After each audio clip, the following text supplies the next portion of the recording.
What's up, YouTube? Your boy back once again with another sport topic, and today we're gonna talk some basketball, Orlando Magic basketball. Today we're gonna break down the Orlando Magic 2019 draft pick of Chuma Okeke, forward out of Auburn. We're gonna break down this game. We're gonna talk about what does this mean for the Orlando Magic going forward. What should we expect from Okeke, especially with him coming off an ACL injury? What the Magic should expect from him? What should we expect from the team going forward, and exactly the things he can do and can't do, things he does well, things that he needs to work on. We're going to talk about all that. We're going to break all that down. Now, I did a immediate reaction right after the draft pick because after the draft, I did an immediate reaction. And to like most of the people in the NBA, this pick was a shock to me. I knew who Okeke was, but I wasn't expecting him to go 16. I mean, a lot of people have him slated as a later round pick or even a second round pick mostly because of the injury. So I didn't break down his game like I broke down other players in the draft's game.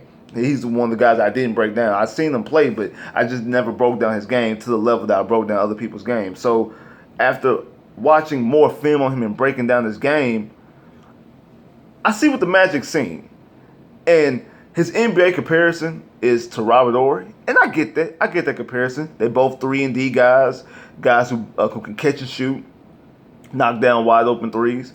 And the thing that I like most about him, especially with the Robert Horry comparison, is that when it's nut cutting time in big playoff moments, he rises to the occasion. Because just like Robert Horry was an okay player, good enough player during the regular season, but when it was the playoffs and more importantly the finals, he turned his game to a different. He turned his game to a different, complete animal.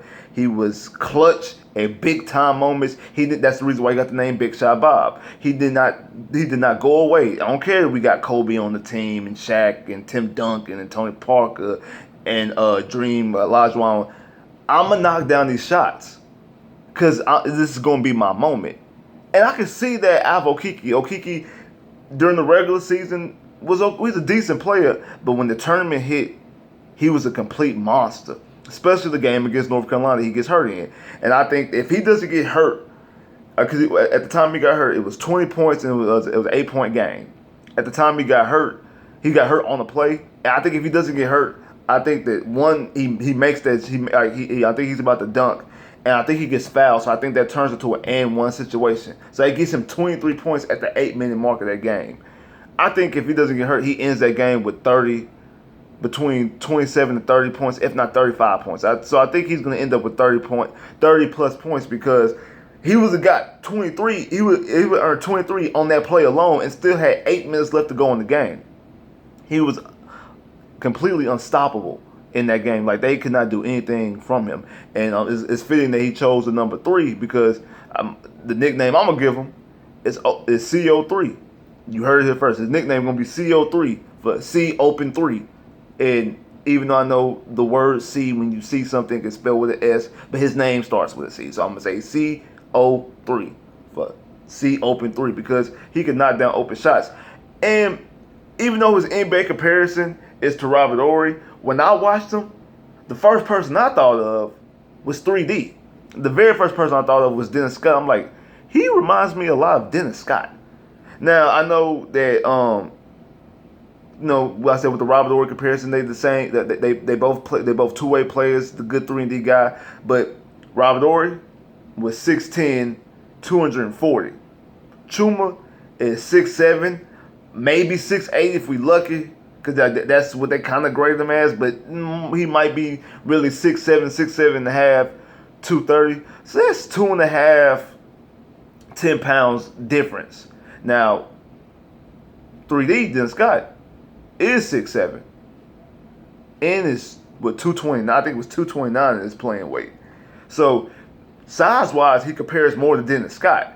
Now, maybe because stylistically, because I say with the defensive aspect, with the defensive aspect, he compares more to Robert Horry, and also how he elevates his game from regular season to postseason more like Robert Horry did. So I can see that being a comparison.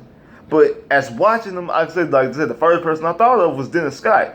Either way, if he turns out to be either Dennis Scott or Robert Horry, John Hammond and Womack, they hit it straight out the park. They hit a home run. That's a home run. Now he says that his favorite player, one of his players he like to watch, and he emulates his game after, is Kawhi Leonard. And if he turns into a Kawhi Leonard type,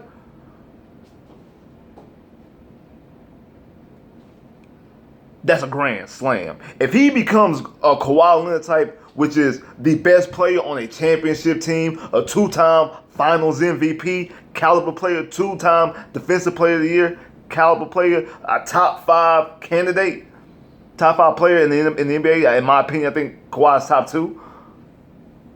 Yeah, fuck a home run. That's a grand slam. You hit it completely out the park. You smashed it if you're able to get him out. And I think Kawhi was taking 15, so just one spot under what Kawhi was taking. Both Kawhi and Giannis were taking 15.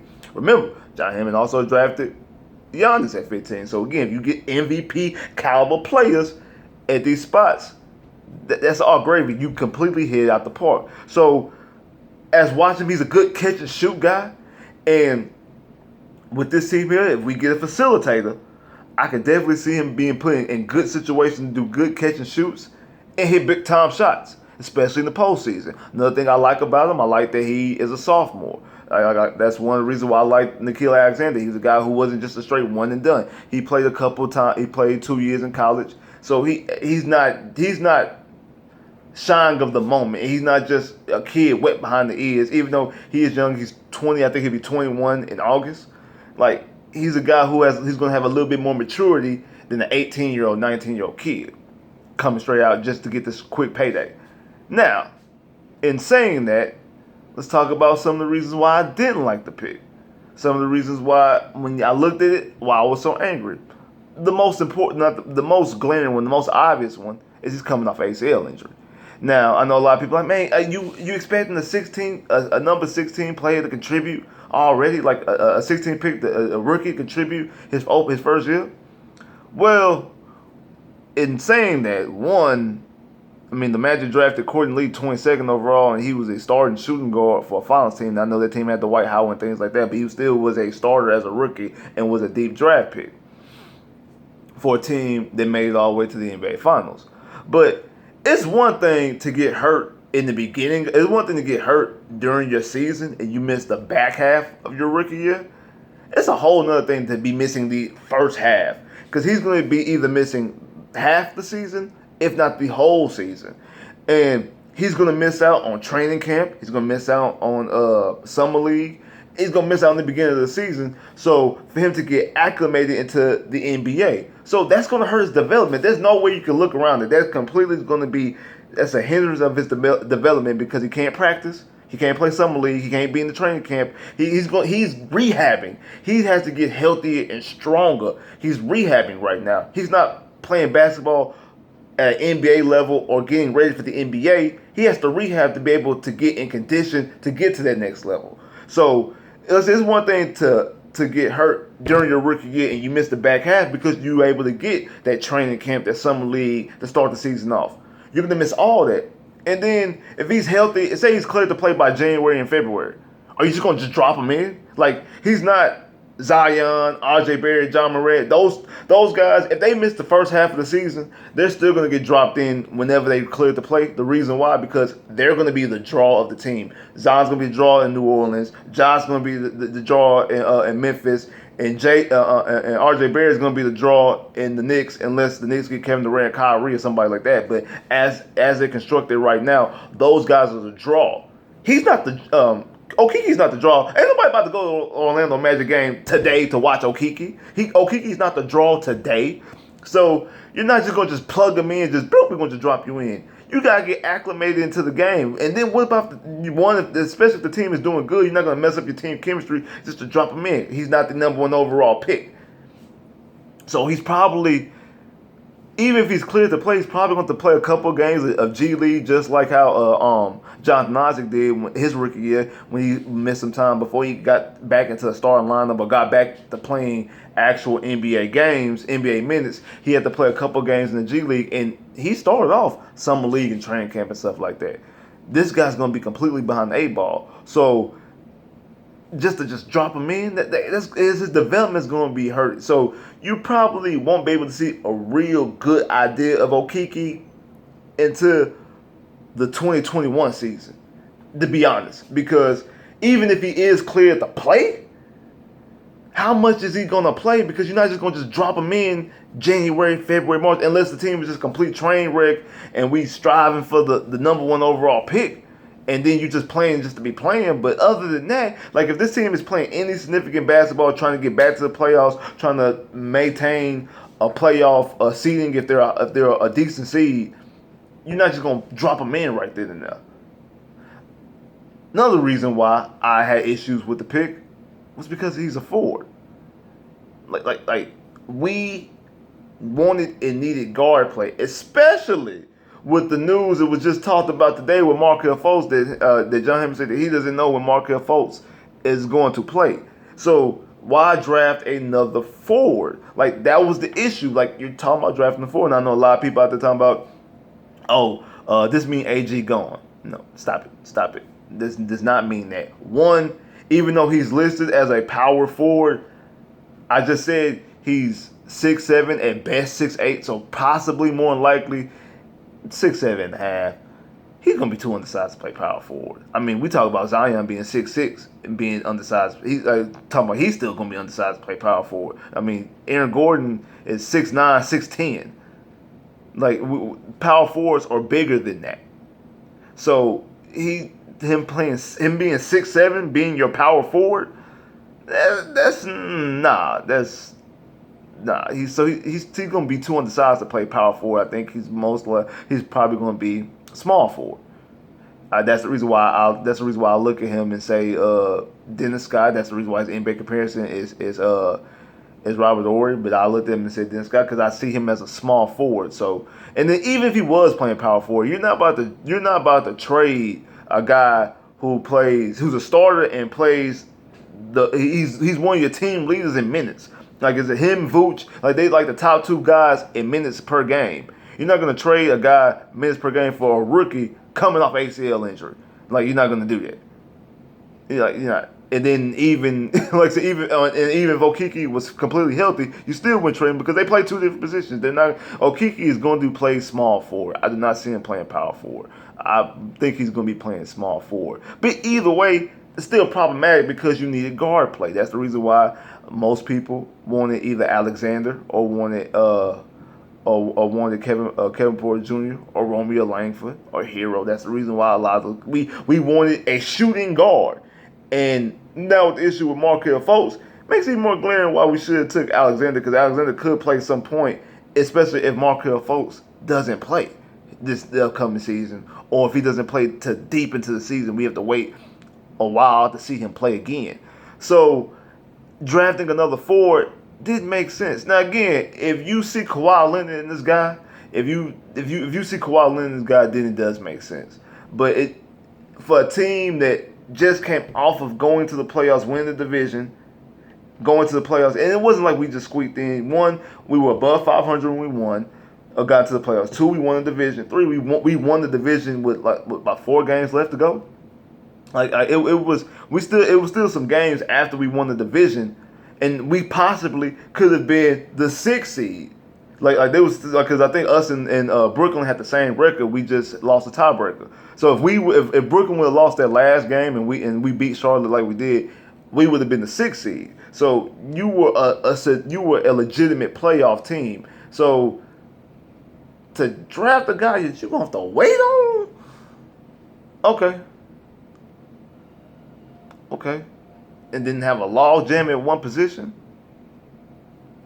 That's how you feel. But again, if you expect this guy to be one of these type, if you expect this guy to be a Kawhi Leonard type or a high caliber Robert Horry or a Dennis Scott type player, then it does make sense. But you kind of sit back and think about it a little bit. You be like, I don't know, like if that was the real best decision. You know what I said? Me, in my personal opinion, even after watching the film, I like to pick more. I still would have took Nickeil Alexander, my personal opinion. I still would have took Nickeil Alexander. And a lot of people saying, well, Nickeil Alexander look like he's gonna be just another Lou Williams type.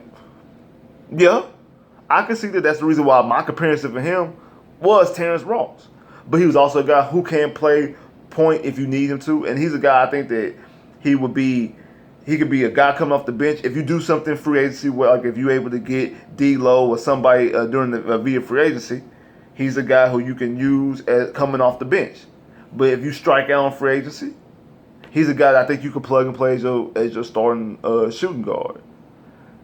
Do you can Okeke be your starting small forward? If that's the case, that means what are you doing with Jonathan Isaac? I think that they took this. I think they took him because I don't think that they're not happy with Jonathan Isaac. I think they like Jonathan Isaac's game, but offensively, Jonathan Isaac leaves a lot to be desired. Like I know a lot of people compared him to Kevin Durant coming out. I think that was a stupid comparison. A lot of teams and a lot of players hold on to that comparison. From a body type standpoint, yes. Him and Kevin Durant have the same frame, they have the exact same body type, yes. But Kevin Durant coming out of Texas was a 25 to 30 point scorer. He's a 25-point scorer per game, almost 30-point scorer per game. Like he was that high caliber of scoring. Jonathan Isaac only averaged 12 points at Florida State. That's a 13-point difference. It's a 13-point difference between what Kevin Durant scored and what Jonathan Isaac scored. The point differential between the two is still more than what Jonathan Isaac scored in college. He's not a scorer. He's a defensive monster. I think Jonathan Isaac can definitely be a defensive player of the year. Him and Mo Bamba. I think him, Mo Bamba, could be two guys that definitely could be defensive player of the year. So you got guys who are defensive player of the year. You got a lot of guys on the team that probably can be all defensive players, first and second team. But offensively, he's not aggressive enough. He leaves a lot to be desired. So I think that's the reason why you take Okeke, because, like I say, CO3, see open three. He sees open threes, he makes them. He does get buckets. He is a good shooter, good catch and shoot guy. Some things he need to work on, maybe scoring off the dribble, a little bit with his athleticism and strength. Kind of problematic coming off ACL, especially with athleticism. But he does need to get a little bit stronger because, especially if he's a guy who's striving to be a Kawhi Leonard type player, he does need to get a little bit stronger because I said small forward. You're going to be guarding Kawhis. You'll be guarding LeBron James and things like that. You know, if he's a power forward, you're going to be guarding Anthony Davis's and Giannis's and things like that. Yeah. I think he's going to small forward. And then still have to guard somebody like Kevin Durant. But I think that's why you put Jonathan Isaac on Kevin Durant, because of the length. So, in saying that, I'm okay with the pick. After watching more film, I understand the pick. And I see the potential where it could possibly become. But I still would have went after a guard, especially when you had both Nickeil Alexander and you had Nickeil Alexander, and you still had Kevin Porter Jr. on the board. I know a lot of people talk about Kevin Porter Jr.'s shot. Yeah, but he's a guy who can get buckets, and he's a guy who feels a need for you. And Nickeil Alexander, if he is a Lou Williams type player, 6th man of the year. Remember, Lou Williams is the best player on the Clippers for a team that won 48 games in the West. And remember, we're talking about a West team. 48 games in the West, took Golden State legitimately to a sixth game, fully healthy, had Kevin Durant, had Klay Thompson, had Steph Curry, took them 6 games, won 2 games in Oracle. Lou Williams was their best player. I'll take that.